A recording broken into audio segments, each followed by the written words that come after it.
So you had all the cages now? Mm-hmm. All the bearings in?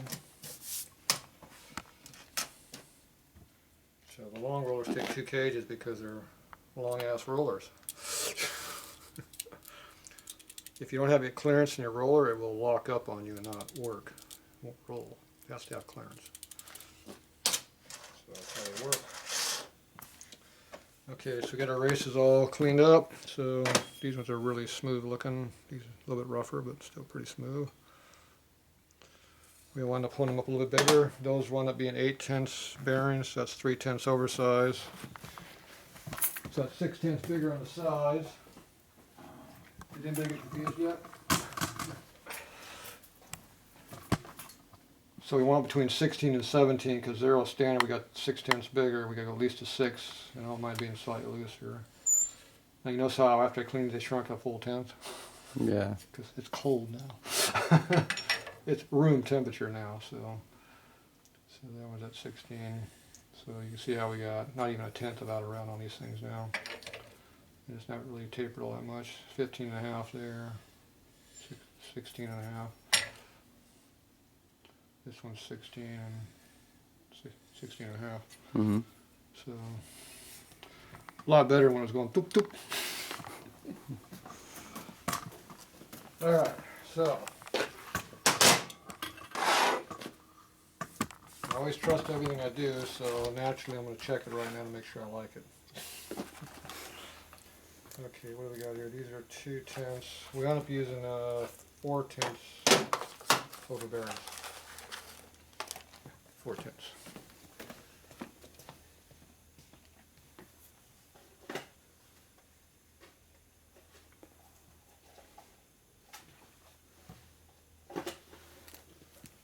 And we measure what, about 50 different rollers to get one on.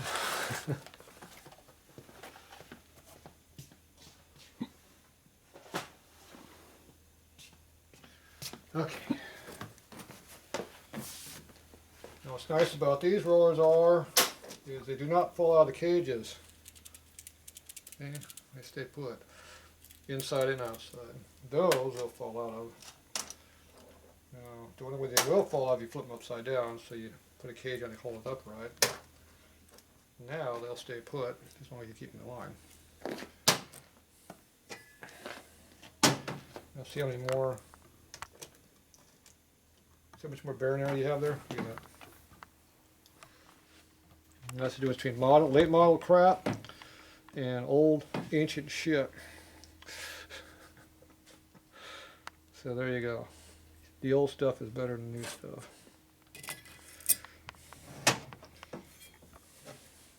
Okay, so let's match up this way. See, they went on, that's a good sign. So feel the clearance? And down? Yeah. And this one will be more because it's real thin.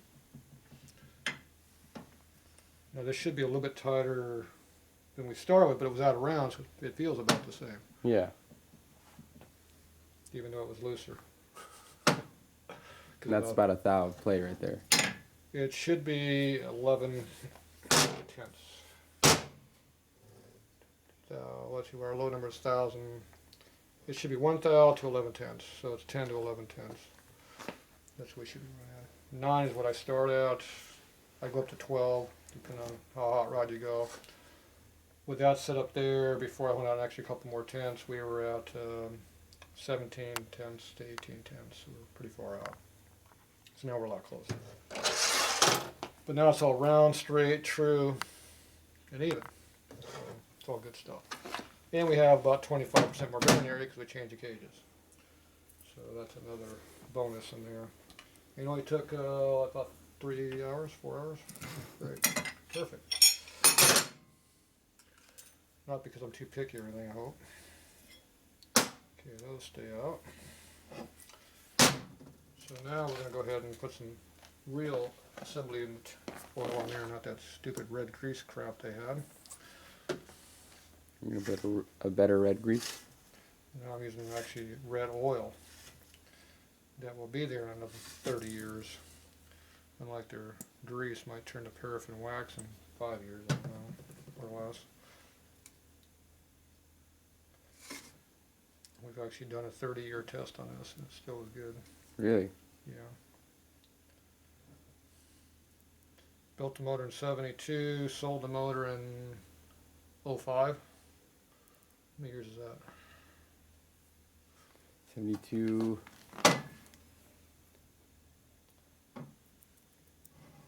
30, yeah, about 30, a little over 30, 32 years. Yeah, roughly 32. It was a knucklehead motor too, but who gives a crap? Just the fact that that stayed. I took it apart to see what was in there because Dad was using lithium wax somewhere in that time frame. He started switching over, which turns the paraffin wax badly. So So you thought you were going to open up something like that? well, I didn't know what was in there. So I yanked the top end off, the one cylinder off, pull it up as an assembly with a head on it. And it had the oil still sitting there like it was put together last night. I went up pulling both of them off. Checked the rods, rotated the crank. It was perfect, so put it back together. It's good as new.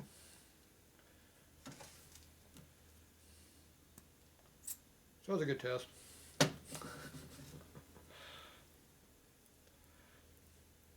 Advantage of having stuff laying around you never used. I got another motor that's been around sitting since the early 80s. Old 45 flat, it's a 1934 motor. And I'm pretty sure that one has lithium in it, but I don't know for sure until I take it apart. But I have no reason to take it apart, so I'm not doing it yet. We'll let it sit. Somebody's beating a damn door down to get a 1934 45 motor rebuilt. Haven't had any of those floating around yet. That'll be a one-on-one. Yeah,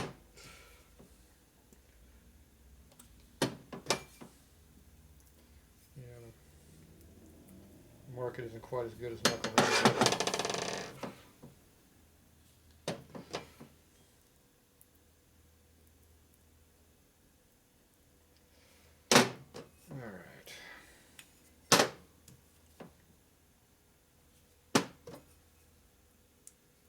Like how you apply it liberally.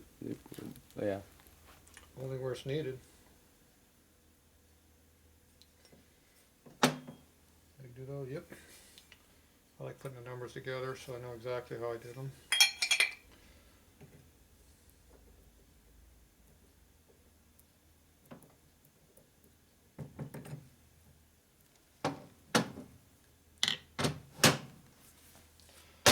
Make sure the rear rod's on the rear cylinder.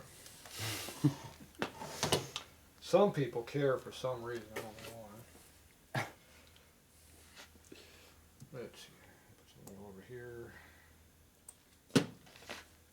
Look at the machine marks on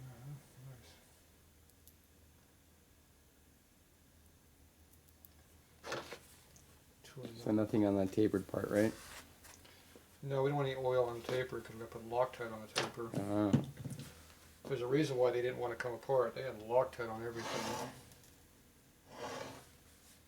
And they don't screw around with red. They use sleeve retainer on everything. The nuts in the crank pin or in the tapers. I use red on nuts so they come off a little easier. But I do like to drill on the taper. Don't put much on there because you don't want this in your bearing because it will destroy the bearing. This way.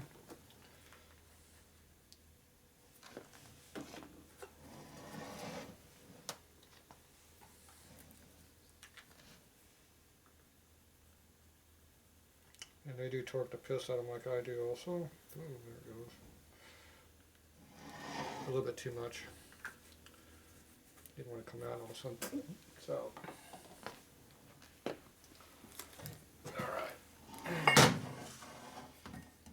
Put that on there. Do a little bit of that. That lubricates the whole taper. You get your nut. What's the torque rating for that? 4.5 to 500 foot-pounds. So in other words, a hoogadooga. I don't know what hoogadooga is, but I tighten the piss out of it. 400 to 500,000. Harley is 180 to 220. Their ranges. I think I'm correct. Oh, okay. Or they even hit 200. I don't know if they ever hit 200. I think 180 is what they use. Something like that.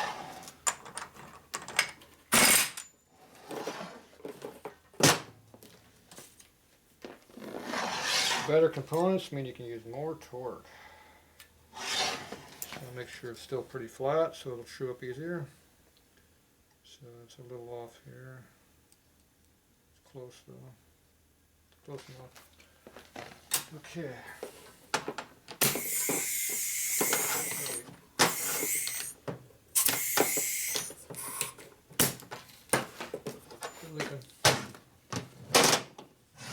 Okay, so now we got to torque this down. I didn't torque all the other stuff because our stuff's pretty damn tight already. Okay, this time we got to make the press straight.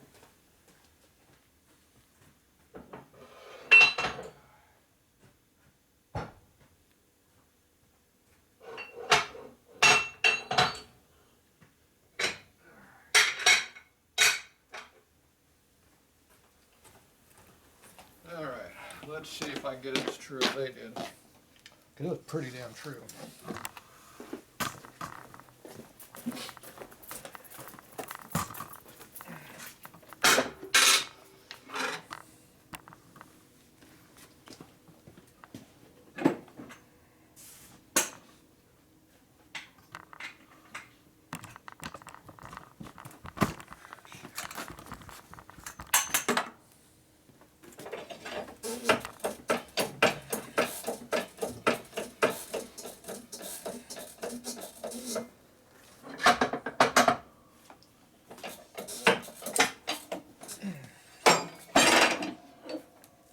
Alright.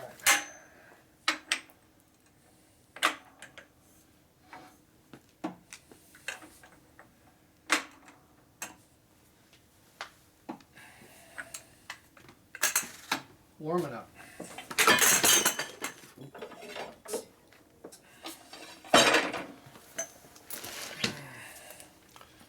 See, I got fucking way where the torque wrench is supposed to go. I gotta run my torque wrench. Alright, let's see. Make sure zero's on zero. Okay, what number we want?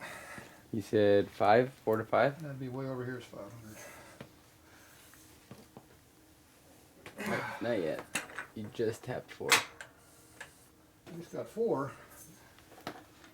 Almost there. 5. There's 5.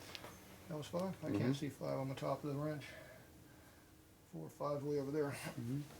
I don't know. You want me to go at it so you can see it? No. I saw it bounced about 4 on the horse, so I didn't go up there because it didn't move. Alright, so now it's going to be very hard to straighten. Now dumbasses, they true it up first, then torque it. They're dumbasses. What do you think happens if they torque it? It moves. It moves, yeah. See, that's the difference between somebody that actually has done the job and people who think they know what they're doing.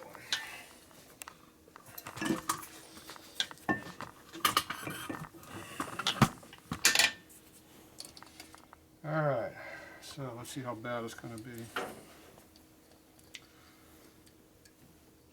Okay, alright, cut it off for a second. Do that.